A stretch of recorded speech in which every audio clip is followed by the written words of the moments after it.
Hello there, ladies and gentlemen, and everything in between. My name is Dustin Cormier, and welcome to another episode of How to Rock Astrology.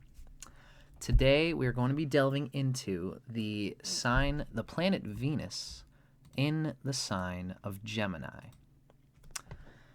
This is a really could be considered an average placement of Venus, technically. It has one good thing going for it especially, which is that it is in the sign of a friend. Gemini is ruled by Mercury, which is friends with Venus. Now, before I start there, I should say, for everybody watching, I am a tropical Vedic astrologer. I abide by typical Western measurements. I'm from Toronto, Ontario, Canada, so the Western thing is my normal thing, but I'm steeped in Vedic philosophy. And if you look on my channel, you'll find out more about that. I don't use sidereal placements. I consider the typical Western measurements, but I use Vedic philosophy and apply it to that. So when you watch a video like this, I'm trying to give different ideas of how to convey the energy described by the planet and the sign. And keep in mind that I'm kind of against the cookbook thing that I'm doing here. As I've been saying in all these videos, this is kind of like trying to talk about an ingredient like an onion. You can talk all about an onion, but once you throw it into a stew, the taste of the onion comes combined with the thyme and the lemon and whatever else you've got in that stew. Now, by us talking about Venus in its sign, we were talking about just like an onion, but the Venus in its sign by itself, it does not convey what Venus is really all about. So this being a pretty average placement of Venus by sign, it is what it is. The strength of Venus in other ways was going to help this Venus do what Venus is trying to do. As the second arbiter of the Svadhisthana chakra, the water chakra, the moon and Venus together convey our capacity to our desire, our inherent instinct, the loudness in our consciousness of the necessity to share in the sentimental, emotional, subjective, joyful experience of being a human, sharing energy with other biological humans on Earth around us. So Venus and the moon in particular convey our capacity to do this. And we can't learn about it just by the sign alone. It takes an understanding of Venus's, the aspects of Venus by its friends and enemies, as well as benefics in general. Every planet is well served by having a trine or a conjunction to Jupiter, for example. If Jupiter is here with Venus in the same sign, it's a huge boon. As well, Venus is well served to be conjunct or aspected by its friends, Saturn and Mercury. This Venus is delighted by Mercury in any case because it's in the sign of Gemini. But my whole point here is that me calling this an average placement, because there are better placements and there are worse placements, Venus does very well when it's exalted in Pisces, and it does well in any sign that is a friend to Venus. In this case, Gemini and Virgo even are delighted when Venus is delighted in these signs. So don't be thinking that you can know from a cookbook way what a planet is all about just by its sign. There's lots more to be conveyed for a planet in its sign. But we're still going to talk about the onion. We're going to talk about Venus in the sign of Gemini here. Now, there are generally three ways that I convey strength in my tropical Vedic model when it comes to the signs, at least. Number one is the proximity to the exaltation and debilitation points. In this case, it's midway, right? Pisces is where Venus is exalted. Virgo is where Venus is debilitated. Gemini is right in between the two. The second thing is if Venus is moving towards debilitation or exaltation. In this case, Venus is moving towards debilitation in Virgo. So this shows that this Venus has a little bit of the idealism typical of Venus not being at its best. Venus can get idealistic whenever it has any problems. You know, if it's conjunct Saturn, if it's conjunct its enemy, the moon, or if it's aspected by the moon, what happens is that emotional or practical realities get in the way of Venus seeing clearly, having the freedom to share its joy energy with others. So by moving towards Virgo, there is a tendency in this person to have an idea of what they want in a lover in a way that can be unrealistic. So Venus and Gemini, especially because it's mutable, it tries the pie before it buys, which is a good thing. But what often happens with Venus and Gemini is that it is very mutable. It is very kind of all over the place when it first starts moving into the feeling of Venus. We all have Venus maturing and coming into our intrinsic Venus dasha from about 12 years of age till about 32 years of age. We all enter puberty around that time, and it's from 12 to 32 that we dance around the issue of what type of person do we want close to us to help sustain us on our path.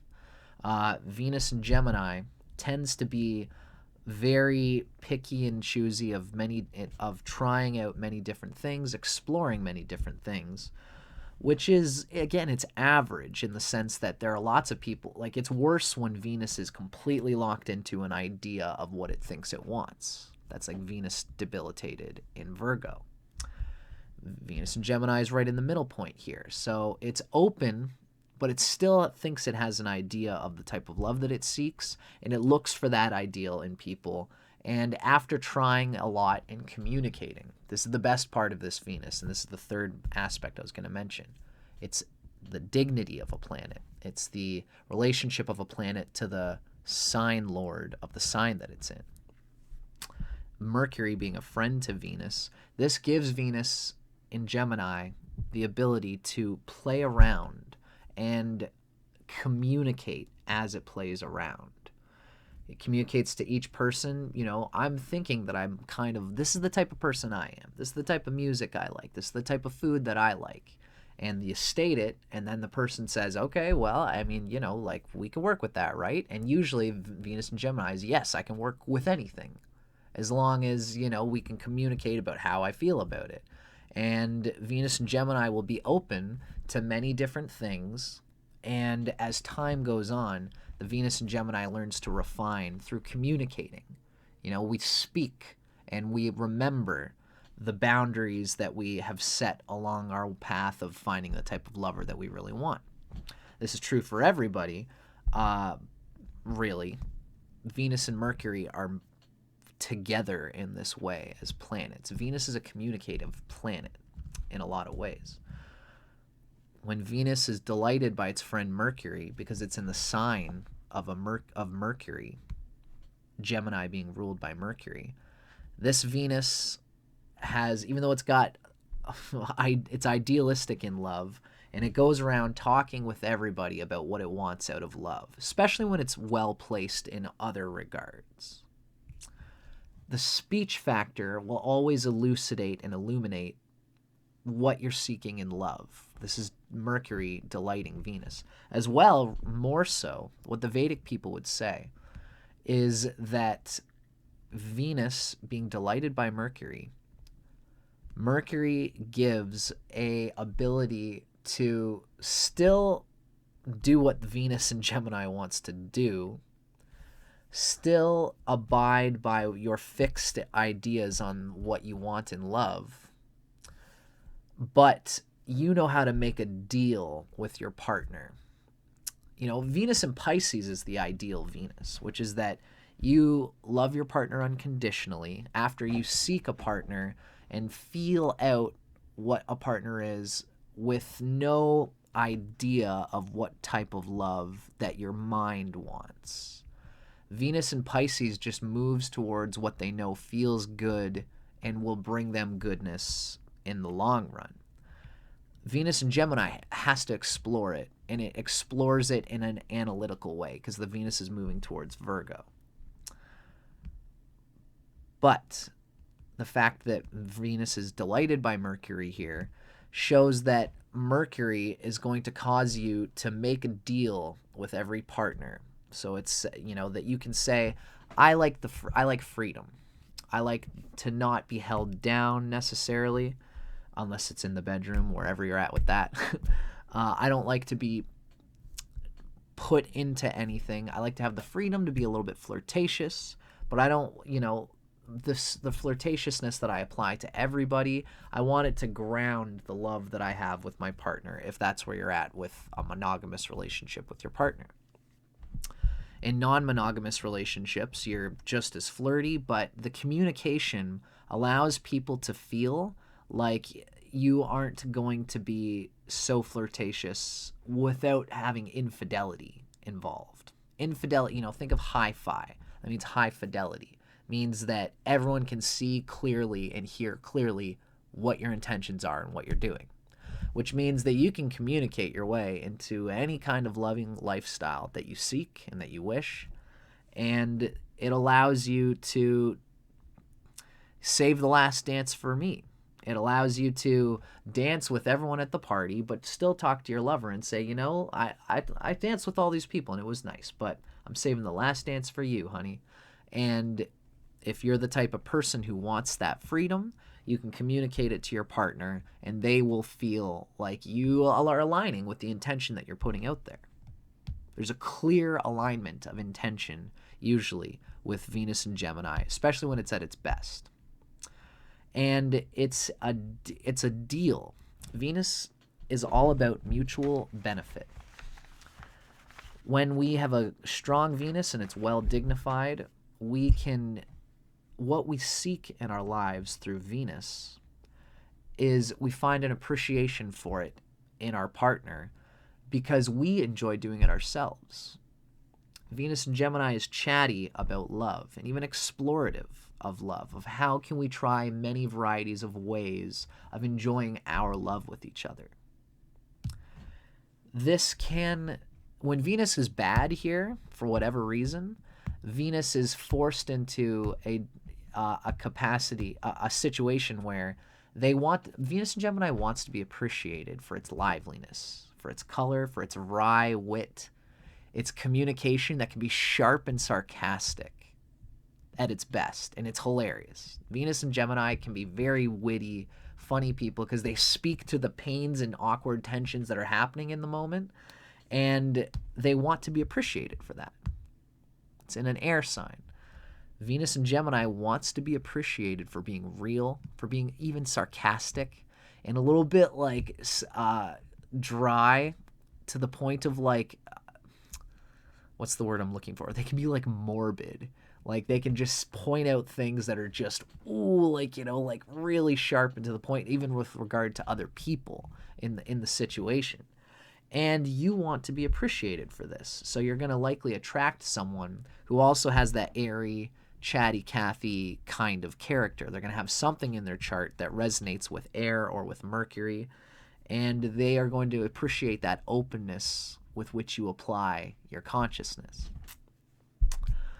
And the fact that Mercury is delighting Venus here makes it so that you typically will not do this at the expense of the partner.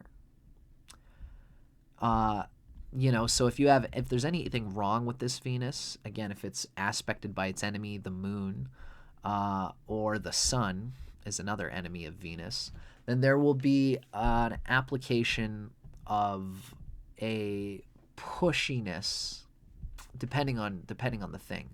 Venus with the moon in Gemini wants to really grip the conversation. It wants to have lots of conversations, and it pushes the partner to talk in order for the Venus and Gemini to feel good, but the partner gets sick of talking. It's the same thing when the sun is conjunct Venus here in the sign of Gemini.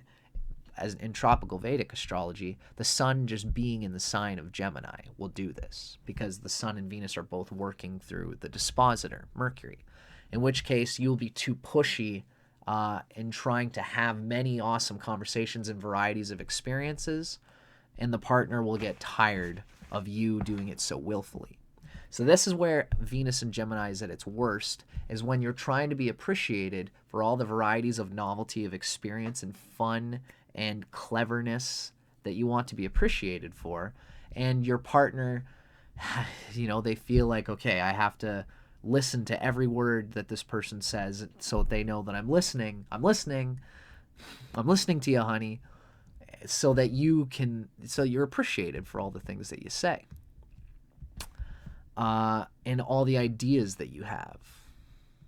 And as time goes on, it's very likely that you are going to feel out an organic way of entertaining your partner, entertaining them and also illuminating them, enlightening them, and getting them to absorb information that they really need, which is something that you're constantly digging through yourself. You want to be appreciated for giving your partner exactly the information that was needed at just the right time for whatever reason, whether that's helping the family or just you with your partner living together, helping them to discuss ways to make their lives better, or discussing what we're going to do next for our next date, these kinds of things. And ironically, the only time that this Venus does bad is when you want the conversation to be spoken in a way that you can control, which makes it feel less spontaneous, and you want to be appreciated for your spontaneity. Gemini is the third sign, and almost the number 3 relates with Mars. You notice Sunday is ruled by the sun, Monday is ruled by the moon, Martes, Tuesday, is ruled by Mars. That's the number 3. Gemini relates to the number 3 as the third sign. And so it has this consciousness of pushing itself out of whatever box it's stuck in. It's just a funny thing. When Gemini goes awry in any way, what happens is that getting yourself, the feeling of getting out of a box can become a box that you keep yourself in. And so what happens when Venus in Gemini goes awry is you want to speak to novelty and speak to newness, and it's always the same old new. It always feels like your partner, when this goes wrong, you might feel like you're putting your partner into this box of like, I need more novelty, I need more stimulation, and I want to have these constant experiences of conversing about new things, and it can get boring to talk about the same old things, especially if the Venus in you wants to be appreciated for this. So the instinct in all of us, typically, again, Venus in Pisces doesn't do this. It doesn't try to control how the love is supposed to operate, or even what Venus in Pisces loves in its partner and in itself. It is always wanting it to happen on its own. That's the sign nature of Venus in Pisces. Venus in Gemini, it's moving towards Virgo. It's halfway to Virgo. So there can be a thing where you want to control the conversation because it feels so good to be entertaining and to tell the stories that you like to tell. You find that people are all listening to you at the round table when you go and meet people. But what often can happen is that if you meet the same people 3 days a week for whatever reason, and you really try to wrangle everybody to listen to you talk, everyone will roll their eyes, and it's like, yep, okay, you're really expanding our minds in the same old way that you always do. And can I have the microphone now, Venus and Gemini? Okay, we've done a lot of talking. This is when Venus and Gemini goes at its worst. And what that typically means is that you have not opened your heart to the sharing of love that Venus represents. If you find yourself grabbing the microphone in your relationship, that's when Venus is not doing what Venus is supposed to be doing. And again, the one saving grace here is that Venus is delighted by its friend Mercury, which means that you will listen. You will make a deal. You'll be clever at finding out the psyche of your partner, of knowing what will give them an opportunity to speak in new ways and to find new ways to bring the conversation. You are receptive to when you're putting yourself in that box because of Mercury delighting Venus here. There is a chatty Cathiness and an ability to listen, an ability to hone the throat chakra, because Venus is doing as much for Gemini as Gemini is doing for Venus. And in a lot of ways, Gemini, in some ways, does resonate with that throat chakra. Not 100%. There's many ways to convey the chakras, right? But you are well served to listen to your partner, to listen to the space between your words. And if it's all space when you stop talking, might mean that you should stop talking, give the person and other people in the room a chance to speak, and it will make your Venus appreciated that much more. Gemini is a neuter planet. It knows that in order to be appreciated for your speech, you need to be also appreciated for your silence. Because if it's all speech all the time, it's like, it's like Alan Watts said about music. When you listen to a musical piece that, that's 10 minutes long, the musicians don't try to cram it all into 30 seconds, so it's and then it's all done, because then nobody really appreciates the music. The music is given space, and that's how we enjoy music. So I recommend, if you're in this position, to use your Venus and Gemini to the best of its ability. Listen as much as you speak, at least. And this will help you find the moments where you can be appreciated for speaking. Use that Mercury to allow you to do so.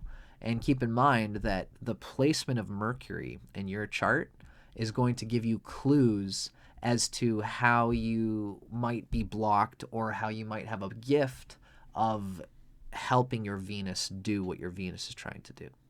If Mercury is well placed, if it's not combusted by the sun, it's actually, Mercury does well when it's in the same sign as the sun, then this will give your Venus a chance to really listen and to be appreciated for its ability to listen and talk in the perfect way.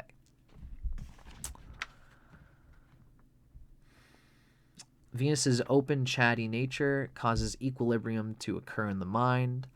By talking with others and openly, freely exploring tastes and desires constantly, you quickly come to grips with what does and doesn't work in your relationships.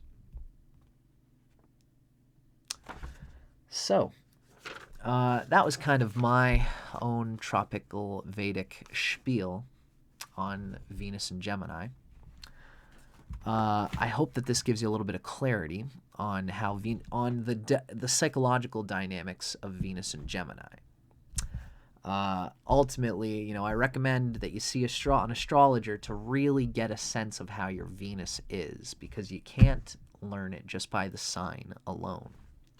That being said, we are in this video. We can learn a little bit about the elements of the stew that we're creating. And so I've given my own spiel on it. Now we're going to read from some books to get a bit more of an idea of the personality of Venus and Gemini, how it enjoys doing its thing. And in particular, this comes from Stephen Arroyo's Chart Interpretation Handbook. Stephen Arroyo tells us that the sign position of Venus tells us how one expresses affection, feels appreciated, and gives of themselves. This is how they want to give of themselves, and this is how they want to be appreciated.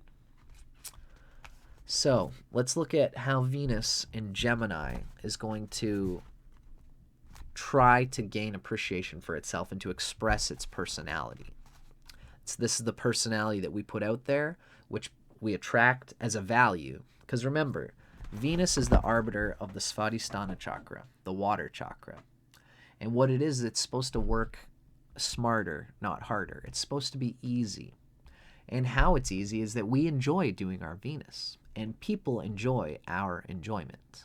It's just like when you're making love to someone, when you're in bed with somebody, you might as well be masturbating in the mirror if they aren't getting off on your enjoyment. It's our own enjoyment of ourselves, our pleasure, that makes our partner really get off. Everybody has this inside them, especially Venus and Gemini, because that's such a midway point. It's mutable. It wants to see and hear its own pleasure as much as the other person's. So this is the magic of the water Svadhisthana, the Svadhisthana chakra, the water chakra, is that by learning to pleasure ourselves and enjoy our own nature, our nature becomes enjoyable and sentimentally valuable to those who would merge with us and enjoy our company. So this is how Venus enjoys itself, and by enjoying itself, Venus in Gemini gets to be enjoyed by others, and this is how they do it. It's interpretive guidelines for Venus in Gemini. Venus in Gemini typically expresses affection verbally, cleverly, lightly, and playfully. Venus in Gemini needs to talk immediately about one's thoughts and perceptions in order to feel close to another person. They just do it spontaneously. If you've ever known a Venus in Gemini person, you are yourself, but if you've never known anybody else who has it, there's just a conversation of just like, wow, that wind. Wow, do you feel that wind? I feel that wind is just cutting right through me. What about you? It's just these little things that are just immediate that can be just break the ice. They're constantly breaking ice, Venus and Gemini. Emotionally colored tastes are constantly and consciously changing. So variety and mental rapport are highly valued for this person. Variety, novelty, and even mental changes is something that they value, with that difference, with that feeling of a fresh breath of air. The urge for pleasure in Venus and Gemini is colored by changeable curiosity. As well, the urge for pleasure is also colored by talkativeness and friendliness. They are attracted to intelligence and quick wit, someone who can speak quick and cleverly to whatever's going on in the moment. There's a need for variety and constant new stimuli that can inhibit chances for lasting relationships and interpersonal depth beyond the superficial. And I would say this really mostly happens when Venus, again, is becoming a vacuum of your own desire for newness and change and stimulation.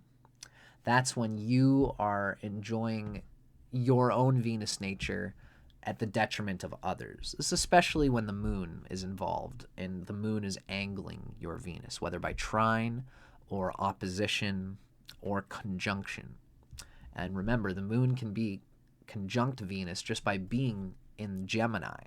Moon and Venus together in Gemini would cause this sort of thing, where the moon's enjoyment, the moon's emotional needs always overtake Venus's ability to be mutual, objective, and to present the value that they want to be appreciated for. Right? So not just the moon, but any problems with your Venus would cause this sort of thing, where you're grabbing the microphone in the relationship, in every relationship, and masturbating in front of the mirror, not giving the other person the space to solidify themselves in your reality. It's something that every Venus in Gemini does need to consider. In particular, it's mutable here. And ultimately, I think that the Venus being delighted by Mercury, what's going to happen is that you are going to talk with all of your people around you about the love that you seek. And you're going to talk with your partners about what you seek and what you feel and what you think.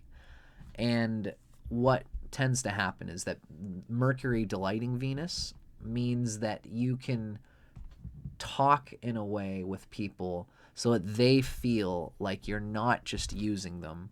You are being open to what they want, and you have to reciprocate, because Mercury just does this. Is it will do what it's talking about and communicating as a research need, with any conveyance of Mercury.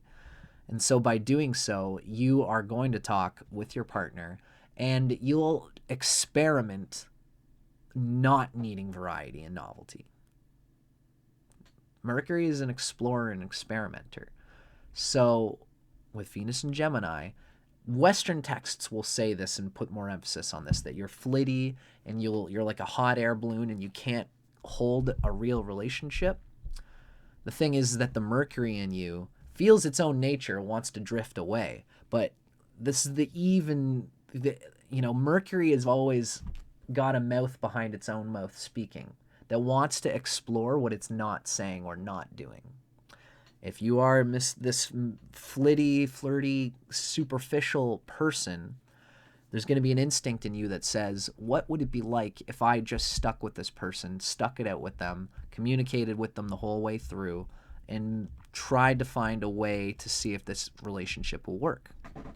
And if there is goodness there, then you will keep going through it. And if there's not goodness there, your communication will further and further make that a reality.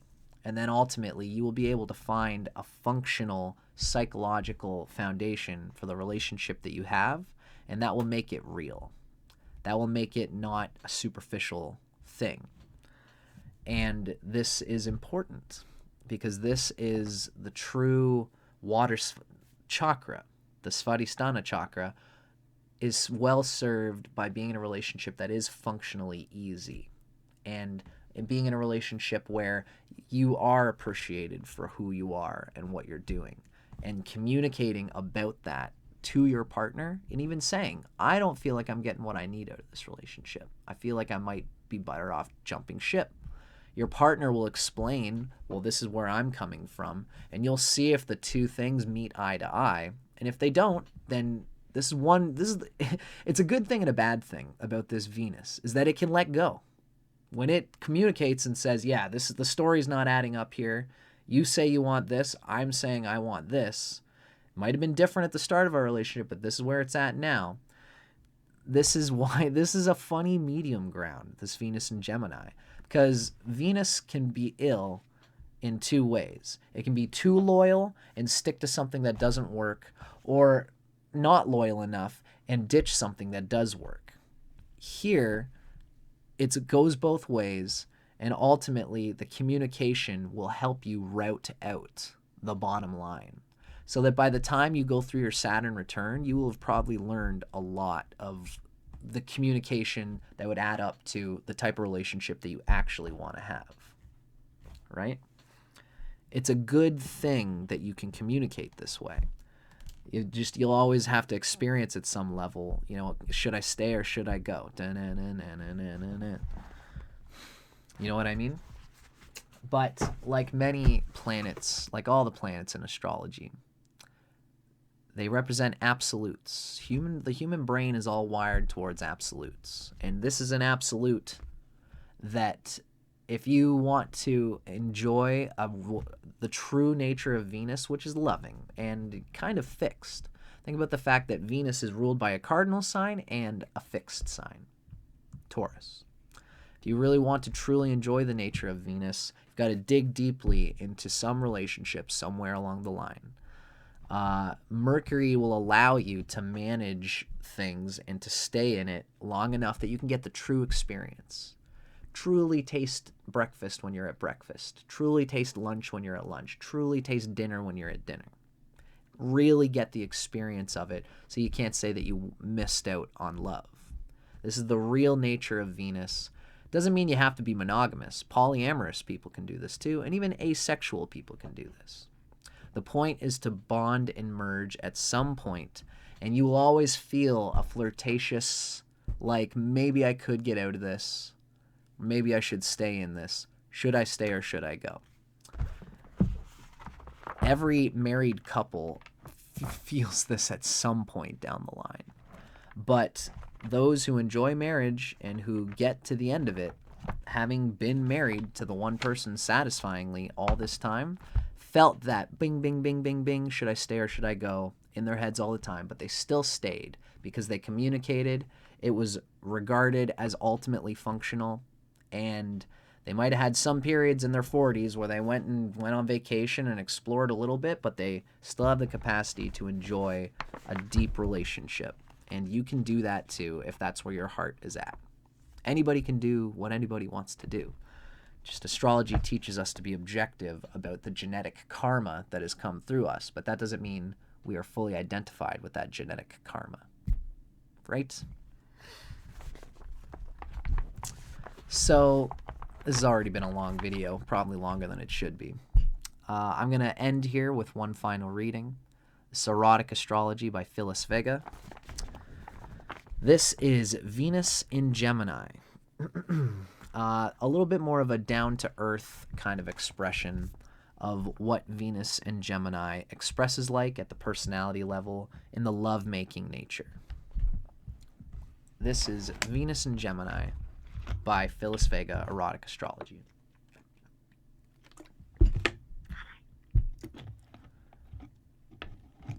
Driven by a powerful intellectual curiosity, a restless nature, and a diversity of interests, you long to sample everything life has to offer.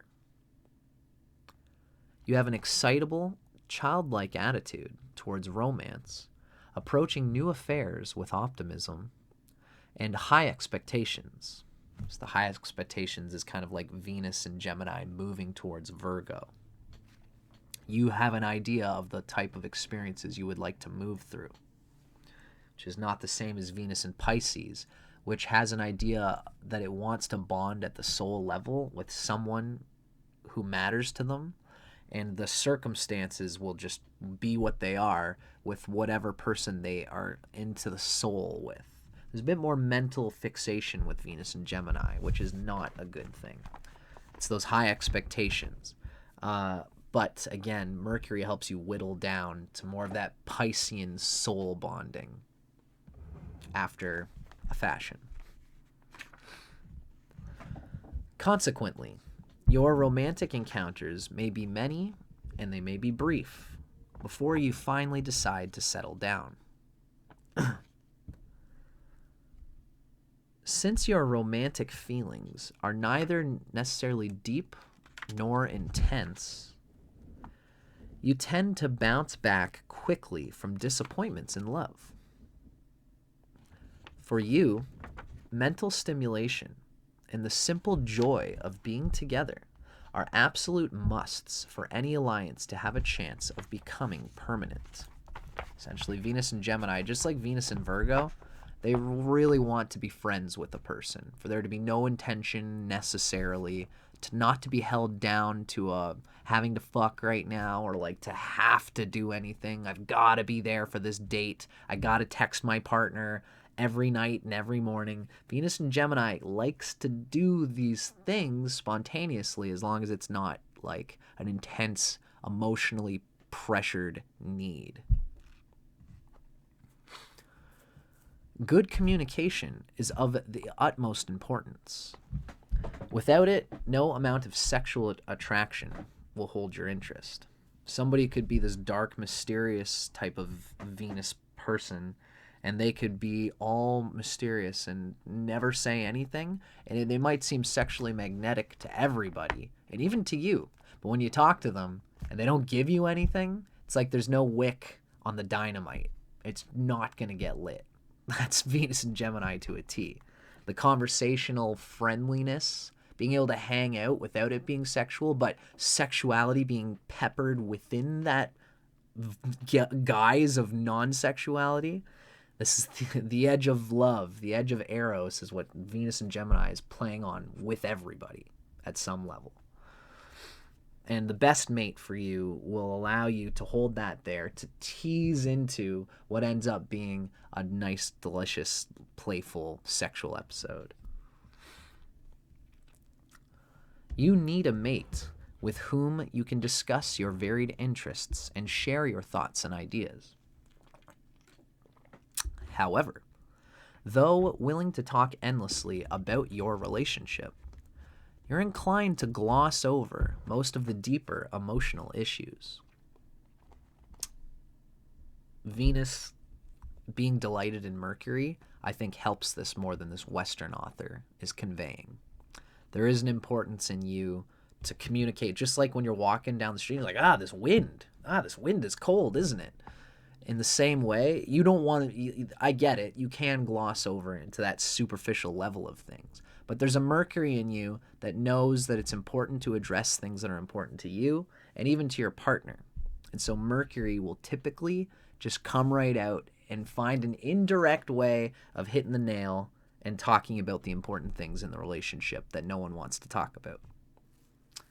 Especially if Mercury is well placed.